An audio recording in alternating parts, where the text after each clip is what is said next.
Halo, halo, apa kabar? Assalamualaikum warahmatullahi wabarakatuh. Senang sekali masih terus bisa menjumpai Anda semua dalam program Off the Record, membaca berita di balik berita dan alhamdulillah masih terus bersama kami. Saya Hersbuno Arif.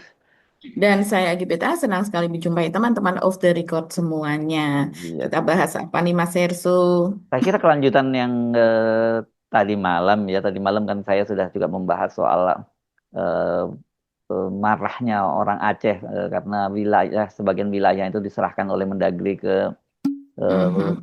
ke Sumatera Utara dan orang kemudian banyak curiga ini ada apa ini kok kenapa diserahkan ke Sumatera Utara kan ini kan Sumatera Utara gubernurnya itu Bobi ini dan ini adalah Iya, menantunya Pak Jokowi dan Pak Tito ini kan memang betul. orang, orang yang sangat dekat ya dengan Pak Jokowi yang dia membantu kemenangan Pak Jokowi dan masuk kemudian masuk di kabinet dan kemudian dibertahan di kabinet sampai sekarang juga masih bertahan kan ini yang Betul. yang serius ya, dan eh, orang kemudian mengkait-kaitkan ini ada apa juga ya apakah bagian dari sabotase juga terhadap Pak Prabowo karena situasinya ini ya kita tahu lah Aceh ya ini soal yang begini Ya. sangat sensitif banget ya Mbak Agi yang saya Mhm.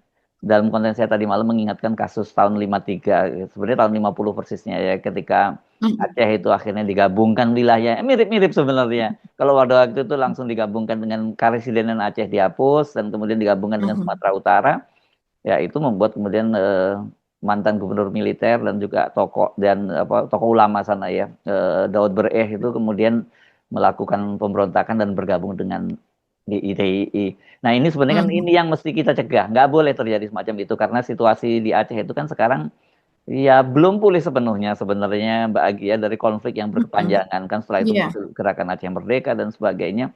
Nah, kalau kayak ini sekarang jangan sampai terjadi kemudian seperti itu dan kemudian yang kita penting juga cegah jangan sampai kemudian ini Pak Prabowo eh, yang disalahkan ini nanti pastilah orang Aceh akan menyalahkan Pak Prabowo padahal selama ini dukungan masyarakat Aceh ke Pak Prabowo itu sangat kuat ya pada tahun 2014 Betul. 2019 Pak Prabowo itu kuat di sana memang ketika kemarin Pilpres 2024 ketika Anies yang menjadi calon itu Mhm. eh, yang menang Anies di sana. Tapi saya tahu ini Mualem atau Tengku Muzakir Manaf ini dia ini saya cukup dekat dengan Pak Prabowo dan selama ini selalu mendukung pemerintahnya Prabowo kan gitu.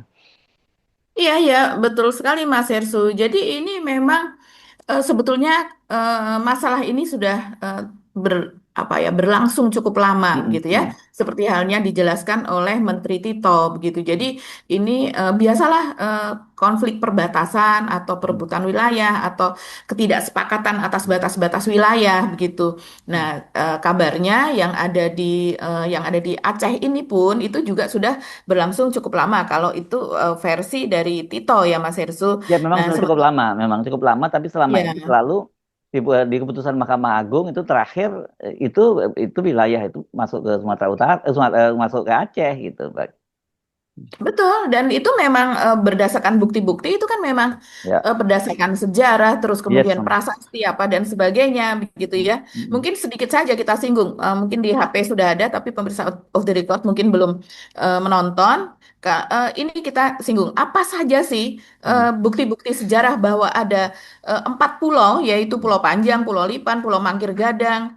Kemudian Pulau Mangkir Ketek begitu ya, itu mm, selama ini masuk ke dalam wilayah Aceh.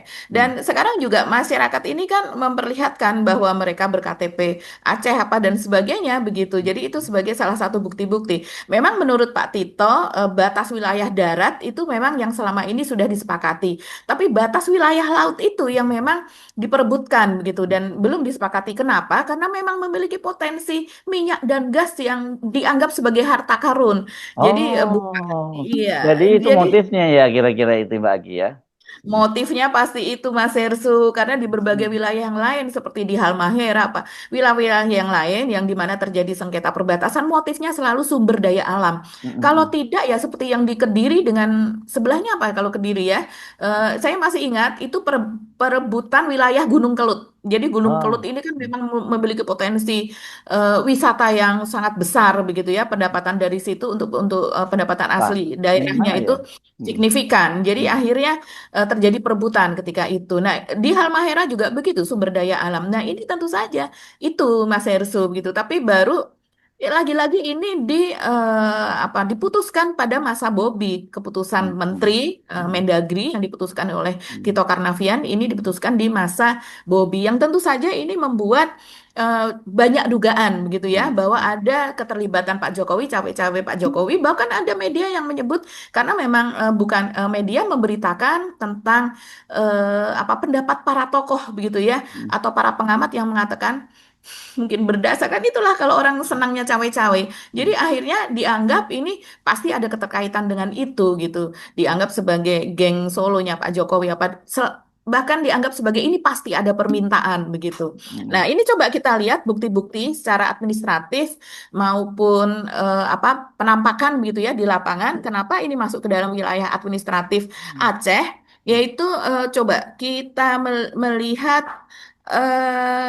ini menurut dari coba saya lihat ya status administrasi proses perubahan status keempat itu memang baru tanggal kemarin ya Mas Hersu tanggal 25 April. April. Nah, April proses perubahan status keempat pulau tersebut telah berlangsung sebelum tahun 2022. Itu jauh sebelum Gubernur Muzakir Manaf begitu dan sebelum wakil gubernurnya itu menjadi pemerintah daerah di sana begitu. Dan kemudian sejak tahun 2022 telah dilakukan beberapa kali rapat koordinasi survei lapangan apa dan sebagainya begitulah ya yang melibatkan berbagai pihak. Nah, terus kemudian yang berikutnya verifikasi di lapangan itu dokumen-dokumen pendukung juga telah diserahkan oleh pemerintah Aceh, baik dari pemerintah Aceh maupun dari Pemkab Aceh Singkil. Di antaranya ada peta kesepakatan antara Gubernur Aceh dan Gubernur Sumatera Utara yang disaksikan Mendagri pada tahun 1992. Ini masih masanya Pak Harto ketika itu ya, entah Mendagrinya siapa tahun 92. Nah, menurut Syakir ini dari pemerintah Aceh, begitu dari Pemprov, bahwa peta tersebut jelas tergambar garis batas laut yang menunjukkan bahwa keempat pulau tersebut masuk dalam wilayah Aceh. Terus kemudian dia juga menyebutkan keberadaan dokumen kepemilikan tanah sejak 1965 dan administrasi pengelolaan dermaga. Ini penting, administrasi pengelolaan dermaga itu di bawah pemerintahan siapa, provinsi mana, begitu. Dan salah satu bukti yang paling menonjol itu ada di Pulau Mangkir Ketek yang diperbutkan tadi ya, yang akhirnya oleh Tito diputuskan untuk berada dari yang tadinya ada di bawah Kabupaten Aceh Singkil, kemudian sekarang masuk ke Tapanuli Tengah, ya. Provinsi Sumatera Utara. Masinton ini ya, bupatinya ya. Yang betul, bupatinya Masinton, dan Masinton ini dibawa-bawa untuk ketemu Muzakir Manaf. Ini lucu juga begitu, yang dulu Masinton ngeledek-ngeledek ngeledek-ngeledek Gibran gitu ya, asam sulfat kan juga dia yang bilang gitu kan. Tapi akhirnya ini sebagai bupati di sana begitu dia memperjuangkan wilayahnya supaya 4 pulau itu masuk ke dalam wilayah Kabupaten Tapanuli Tengah yang berbatasan dengan Kabupaten Aceh Singkil. Nah, ini yang paling menonjol ditemukan di Pulau Mangkir Ketek itu, yaitu terdapat prasasti yang menyebut bahwa pulau tersebut adalah bagian dari Aceh dan prasasti itu dibangun Agustus 2018 berdampingan dengan Tugu Pemkab Aceh dari tahun 2008. Jadi sebetulnya bukti-bukti lapangan itu sudah sangat-sangat kuat sekali ya Mas Hersu. Sulit untuk disangkal sih kalau melihat bukti lapangannya, tapi ternyata dengan alasan administrasi, penetapan nama pulau apa dan sebagainya yang berkaitan dengan PBB, karena nama-nama pulau itu kan memang ditetapkan oleh pemerintah dan kemudian dikirim ke PBB untuk menjadi peta nasional dan internasional. Nah, berdasarkan itu yang kemudian dibuat keputusan Menteri Dalam Negeri ini, kabarnya setelah melalui berbagai dialog. Itulah yang sekarang memicu kemarahan di masyarakat Aceh. Kalau saya melihat sih di media sosial, banyak sekali bertebaran gitu ya. Baik dari pemerintahnya, dari pemangku, dari adatnya, dari LSM yang ada di sana, para bahkan ulama media setempat, para ulama, MUI. Oke. MUI ngomongnya keras banget Mas Hersu. Coba kita simak ya. Coba kita lihat. Kan pihak lain merampas, membegal bumi Aceh. Dalam kita tiap acara mengumandangkan himne Aceh, tanah yang mulia. Hari ini kita diganggu. Izin Pak Dandim, bukan bermaksud Pak Polres memprovokasi.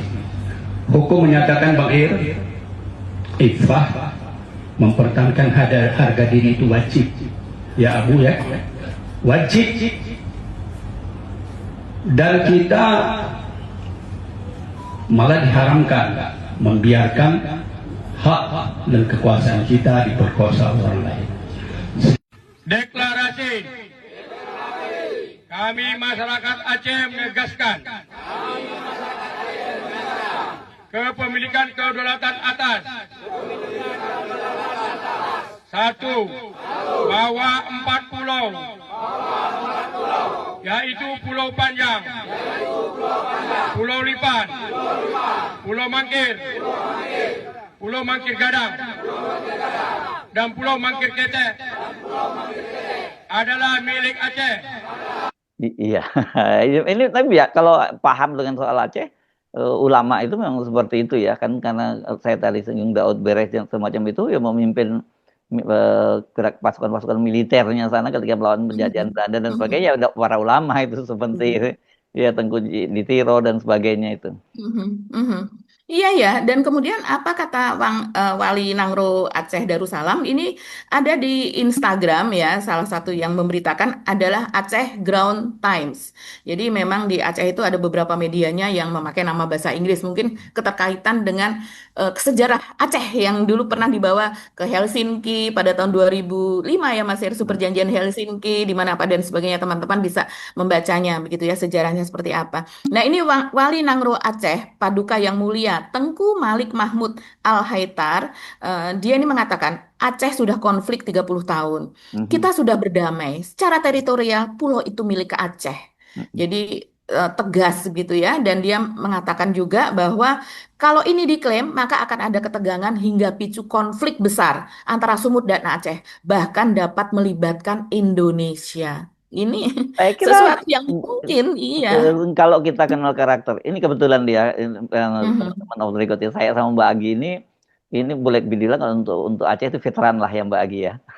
Iya, Ya, kita pernah udah meliput di sana, betul. belusukan ya di Aceh ini cukup intens di Mm-mm. sana. Yang saya pernah juga ceritakan bagaimana yang saya ingat tentang Mbak Agi itu adalah wawancaranya dengan Abdullah Safi atau Betul. Panglima Gam Mm-mm. Aceh yang kemudian ditembak mati kan, setelah itu dan digantikan oleh Betul. Zakir Manaf ini kan gitu Ya. pada waktu itu ya. Mm. Jadi kita cukup banyak sahabat-sahabat dari Aceh, dan makanya kemudian saya secara khusus teman-teman dari Aceh Japri untuk mengingatkan saya untuk katanya bantu tolong ingetin Pak Prabowo soal ini kan gitu. Ya, betul. Betul. Jadi Pak Prabowo harus, ini tidak kalah pentingnya dengan Oh serius ini, persoalan Raja ini Ampat.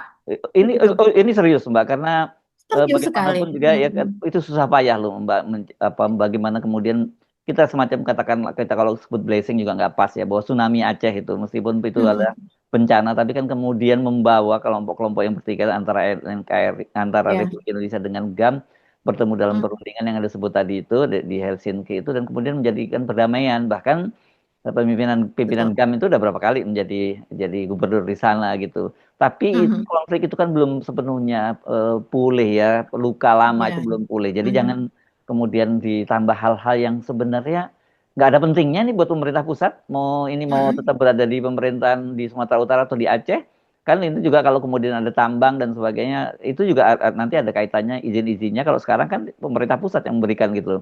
Jadi dari sisi pemerintahan Prabowo ini, konflik ini kalau sampai terjadi pertikaian antara Sumatera, ya bukan sekarang udah terjadi ya ini kata kemarahan yang luar biasa di mana Ya. di Aceh kan, dan sampai ada forum bersama kemudian sampai Ya. mereka turun ke sana membuat pernyataan sikap Menduduki dan pulau. menduduki pulau dan sebagainya. Ini kan pulau-pulau kosong semua nih, 4 pulau ini ya Iya. banyak. Kemudian sampai mereka duduki dan sebagainya, ini saya sebut itu pride-nya orang Aceh yang sudah mulai terganggu, dan sejarah mengajarkan itu. Saya kira orang seperti Pak Tito, yang lain juga, saya nggak tahu kalau Bobi, apakah dia paham gitu bahwa konflik Aceh itu yang sangat berlarut itu betul-betul membuat rakyat menderita. Jangan gara-gara ini nanti kemudian diadu domba bahwa seolah-olah rakyat Aceh melawan keputusan pemerintah pusat. Iya. Kita nggak ada urusannya dengan itu gitu sebenarnya. Iya, dan orang kemudian melihat bahwa ini keputusan dari Tito Karnavian, dan kita tahu Tito Karnavian ini adalah 10 tahun menjabat sebagai Mendagri di bawahnya Jokowi. Ini tentu saja adalah tangan kanannya Jokowi untuk semua urusan dalam negeri. Apalagi dia juga menjadi Kapolri sebelumnya, Iya. begitu ya, dengan sejarah juga yang hampir sama dengan Kapolri Sigit sekarang, begitu kan Mas Hersu, soal lulusan kapan, Lompat melangkahi kakak jabatan lah ya. dan sebagainya. Itu luar biasa sejarahnya begitu. Dan dia juga yang mendirikan Satgasus. Kita tahu Satgasus ini persoalannya dan ketika itu terbuka, ceto welo-welo ada apa namanya? Ada markas di dalam markas atau istilahnya Pak Mahfud ketika itu ya begitu ada markas di dalam Mabes Polri begitu. Ada Jadi mabes ada di dalam mabes ya. ya, ada mabes di dalam mabes gitulah istilahnya. Jadi artinya ada dua kepemimpinan walaupun yang menjadi Kapolrinya adalah Listio Sigit, tapi Satgasus itu memiliki peran yang sangat penting yang di mana di situ jenderal-jenderal tertentu yang menentukan jabatan-jabatan apa dan sebagainya dan kemudian ada peristiwa Verdi Sambo yang kemudian membuka itu semua soal suap, soal pemberian upeti apa dari Oh, daerah judol dan ya. sebagainya judol apa begitu dan Satgasus itu dibentuknya oleh Tito Karnavian dan Tito Karnavian juga memiliki peran yang sangat penting yang dalam menaikkan Pak Jokowi menjadi presiden. Jadi ini memang balas oh ya akhirnya orang melihat apakah ini balas jasa dari Tito Karnavian kepada Jokowi gitu dengan memberikan wilayah ini kepada Bobi. Ya, kok bisa wilayah diberikan? Ya, karena Bobi menjadi gubernur dari Sumatera Utara begitu Mas Hersu. Dan ya kita tahu yang seperti ini kan di daerah-daerah lain juga yang menjadi gubernurnya, menjadi bupatinya dan sebagainya. Ketika ada potensi tambang di situ, akhirnya mereka juga ikut memiliki itu, walaupun dengan underline di bawah nama orang lain begitu, tapi dia mendapatkan bagian itu sudah di Indonesia menjadi sesuatu hal yang lumrah begitu. Jadi inilah yang kemudian orang melihat Kalau di apakah Aceh ini susah loh mau masuk seperti itu. Pak Jokowi susah masuk ke Aceh saya kira. susah. Pak Jokowi itu makanya ya kalau di Aceh kita tahu selama 10 tahun ini seperti apa Pak Jokowi. Yang dimasuki adalah wilayah-wilayah memang di situ Pak Jokowi menang begitu ya. Terus kemudian orang-orangnya juga memang bergerilya sangat sangat keras di bawah dan sebagainya. Kita kembali ke sini yaitu saat ini Mas Hersu tidak hanya soal agar ini dibatalkan tapi juga desakan agar Presiden Prabowo segera mengganti Mendagri Tito Karnavian ini juga sangat luas. Tidak hanya disuarakan oleh orang-orang Aceh sendiri, anggota DPD, anggota DPR dari Aceh, tapi juga orang-orang yang ada di luar Aceh, para pengamat misalnya begitu. Nah, sementara pengamat publik ini salah satu yang memang saat ini cukup dikenal ya kalau seandainya saya melihat ada berita-berita dari Aceh itu Pak Nasrul Zaman, Dr. Nasrul Zaman yaitu dosen di Universitas Syah Kuala Aceh itu yang sering dimintai pendapat. Dan ini dia pendapatnya sangat tegas dalam hal ini. Dia mengatakan hal ini penting dilakukan Presiden sejarah panjang Republik ini dengan Aceh dan dicaploknya 4 pulau itu menjadi benih perpecahan dan perlawanan pasca damai di Aceh katanya. Ini ada beberapa media yang mewawancarai dia kan. Nah, saya lihat juga walaupun mirip, tapi kata-kata yang diikuti itu agak berbeda. Ini dia mengatakan bahwa Prabowo Subianto harus mencopot Tito Karnavian dari jabatan Menteri Dalam Negeri itu terkait pencaplokan dia memakai istilah pencaplokan 4 pulau Aceh itu oleh Sumut, oleh pemerintahan Sumut Ya. gitu. Terus kemudian juga dia juga mengatakan bahwa jadi dalam hal ini Mendagri Tito sepertinya bermain di belakang Presiden Prabowo. Padahal dia tahu kedekatan Presiden dengan Gubernur Aceh.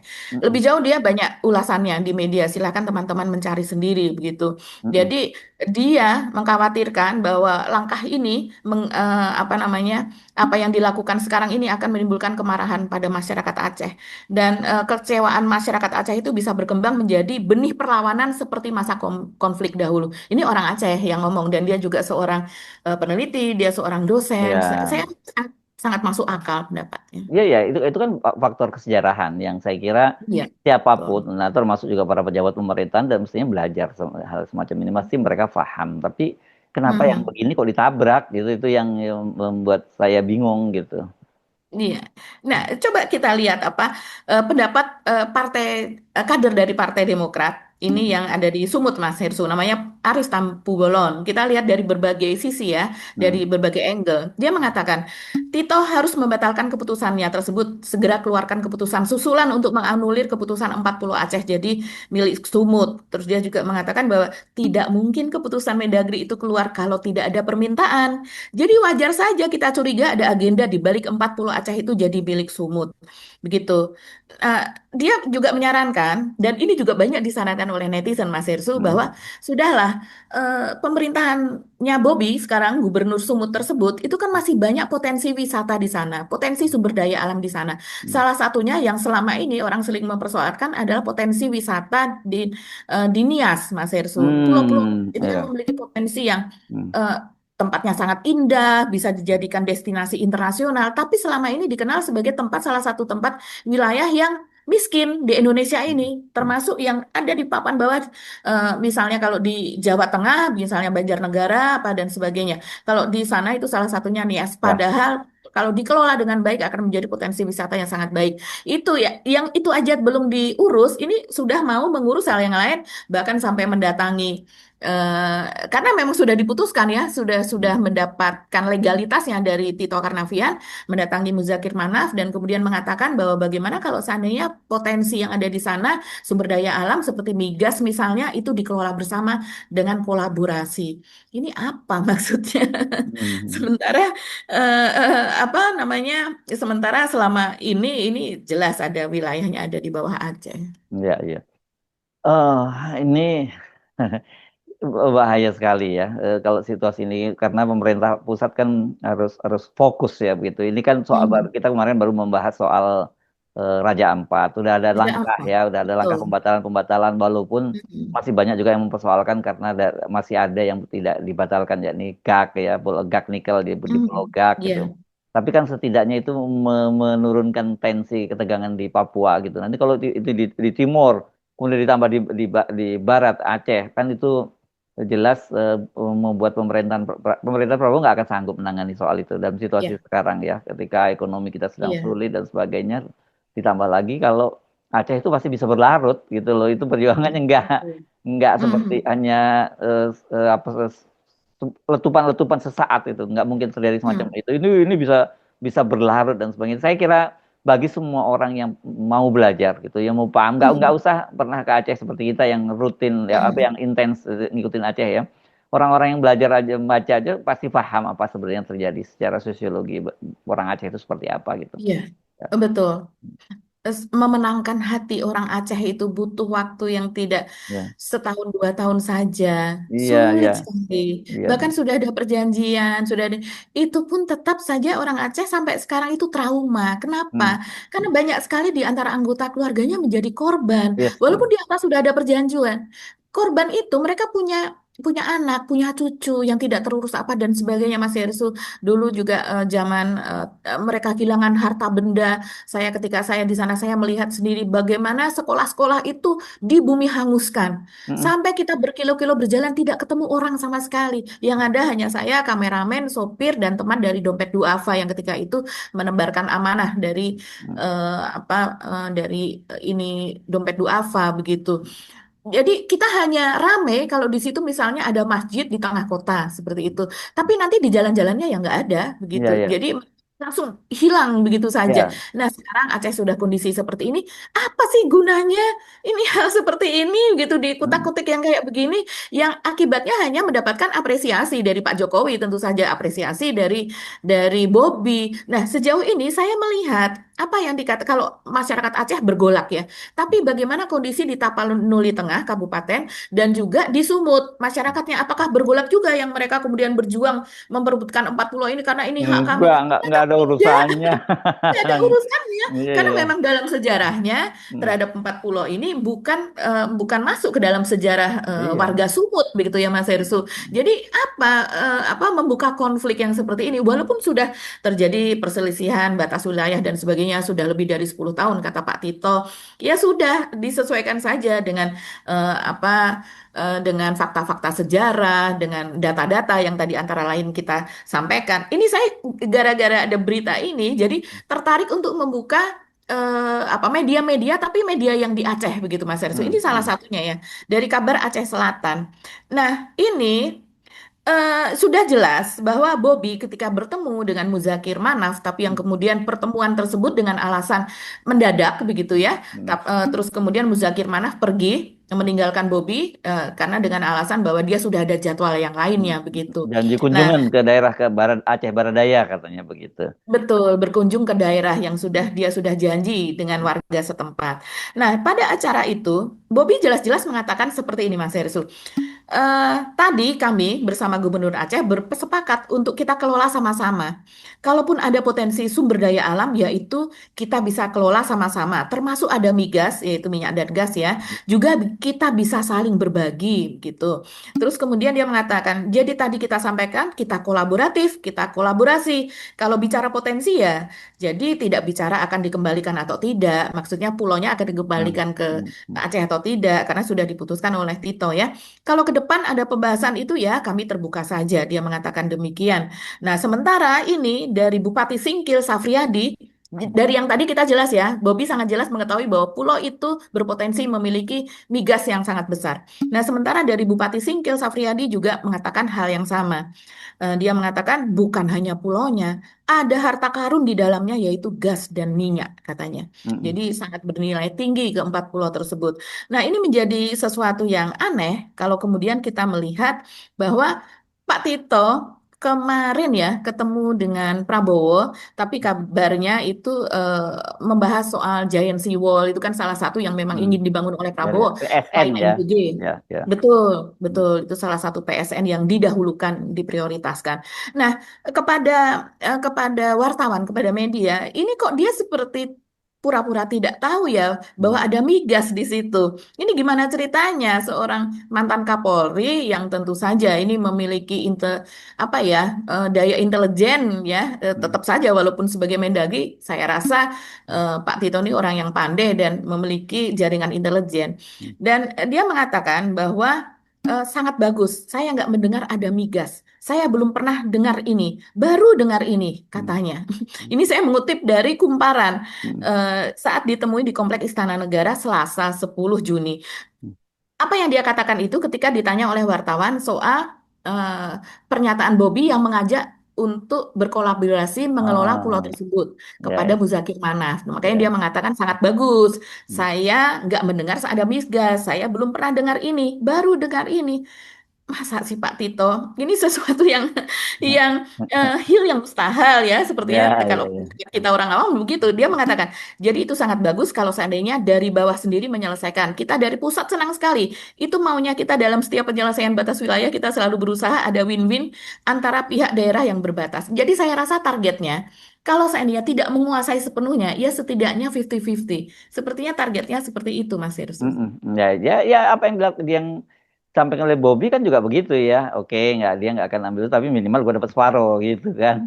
Sementara buat orang Aceh nggak ada urusannya, itu harga mati soal itu kan buat Mm, mereka mm, gitu. mm. Mm-mm. Iya, mungkin barangkali kalau dari Aceh tadi misalnya dibicarakan soal modal, iya biasanya untuk eksplorasi apa dan sebagainya. Kalau misalnya pemerintah tidak daerah setempat tidak memiliki modal, makanya mereka mengundang investor Ya, dari luar, begitu kan investor, Mas bukan Herzl? dengan Ya. kemudian kerjasama dengan pemerintah Sumatera Utara. Ya, ini betul-betul mesti apa ya, mesti serius pemerintahan Pak Prabowo ya, kita mesti Betul. nyebutnya begitu karena jangan sampai ini kemudian muncul menjadi pemicu baru gitu ya, konflik antara pemerintah daerah Mm, dengan pusat.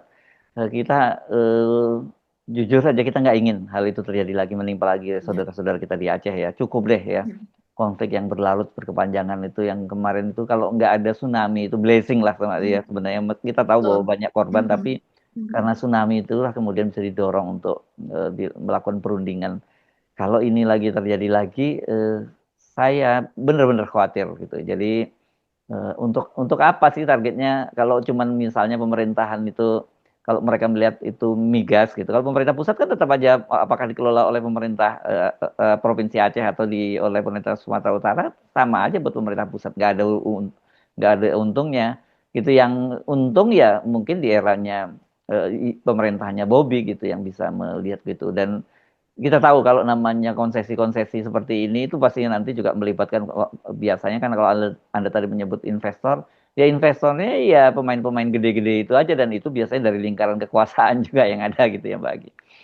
Iya, iya, betul. Biasanya pengusaha yang juga penguasa begitu. Tapi Iya, apapun itu, setidaknya rakyat Aceh berhak ya, Mas Ersu, ya, untuk mengelola pulau tersebut, ya, berkedaulatan terhadap pulau ya. tersebut, dan hasilnya untuk pembangunan wilayah Aceh sambil mereka melihat bahwa kami punya hak untuk melihat alam tidak dirusak, karena biasanya seperti yang terjadi di Kepulauan Seribu, pulau-pulau kosong itu dia tidak hanya sekedar kosong, tapi sebagai tempat berteduh untuk memperbaiki kapal, tempat singgah. Jadi mereka kalau seandainya mereka harus ke ke daratan, ke pantai itu sangat jauh sekali. Itu sudah Hmm, menjadi habit nelayan, mencari pulau yang terdekat, kemudian memperbaiki jaringnya dan melanjutkan mereka mencari ikan. Atau ya, juga ada kebocoran atau masalah di kapalnya juga mereka mencari pulau yang terdekat untuk kemudian melakukan perbaikan gitu. Nah, jadi pulau-pulau kosong itu tetap bermanfaat bagi nelayan begitu. Nah, ini apalagi pulau yang kemudian memiliki potensi migas ya tentunya kalau dari Aceh ya, apalagi kalau Aceh masih banyak orang yang tidak bekerja apa dan sebagainya itu bisa dikelola setempat untuk mensejahterakan warga sekitar, memberikan lapangan pekerjaan apa dan sebagainya. Kan harapannya seperti itu, Mas Heru. yes. Oke, Mbak Agi, mudah-mudahan didengar ini, karena kata kuncinya sebenarnya di presiden, karena itu kan keputusan menteri ya Mbak Ya. ya, dan itu bisa Mhm. dianulir oleh presiden. Nah, Ya. ini tergantung teman-teman Aceh ya. Saya kira kalau teman-teman Aceh rame-rame seperti yang dilakukan oleh teman-teman Raja Empat, dan kemudian diamplifikasi oleh para aktivis dan mereka yang Mhm. concern terhadap Aceh, saya kira Pak Prabowo pasti akan mendengar soal ini.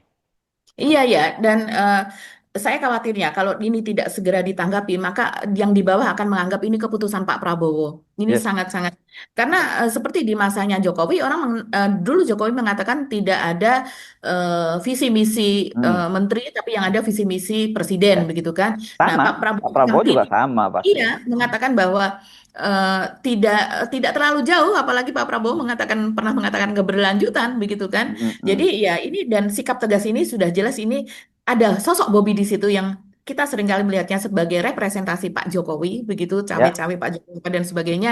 Kita harapkan Prabowo dapat tegas supaya tidak terjadi konflik horizontal yang kemudian bisa membuat masyarakat Aceh tidak percaya kepada Prabowo. Bukan tidak hanya percaya kepada Tito Karnavian menterinya Pak Prabowo yang segala Ya. kebijakannya itu Ya. semestinya diketahui oleh Prabowo. Orang mungkin pendapat demikian walaupun belum tentu juga semua kebijakan Mendagri itu Prabowo Yes. tahu. Oke. Oke, Mbak Agi, mudah-mudahan ada solusi yang terbaik buat saudara-saudara kita yang ada di Aceh ya. Kenapa Oke. saya nggak menyebut Sumatera Utara? Karena tadi Anda sebutkan bahwa Sumatera Utara nggak peduli rakyatnya. Ini yang lebih pada elit politiknya. Oke, sampai ketemu lagi, Mbak Agi. Esok kami mohon pamit. Saya Hersubun Arif. Dan saya Gibeta, terima kasih atas perhatian teman-teman semua. Tetap salam akal sehat. Oke. Wassalamualaikum warahmatullahi wabarakatuh. Waalaikumsalam warahmatullahi wabarakatuh.